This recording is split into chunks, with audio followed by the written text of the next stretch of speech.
Praise the Lord. Today we would like to think about the Gospel of John, chapter 1, verse 14.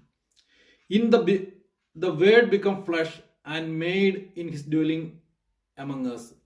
We have seen his glory of only begotten Son, who came from the Father, full of grace and truth.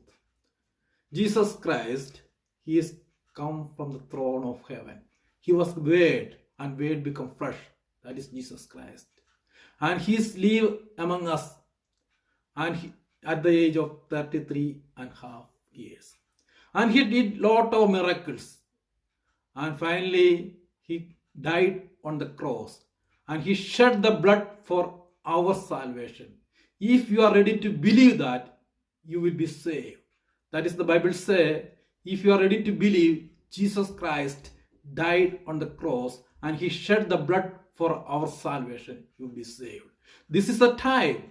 Time is not waiting for us, because there is not set the length of time to grave. Anytime that happen. That is why don't forget it, that there is not set the length of time to grave. If you are ready to believe, Jesus Christ died for you and you will be saved. Thank you. God bless you.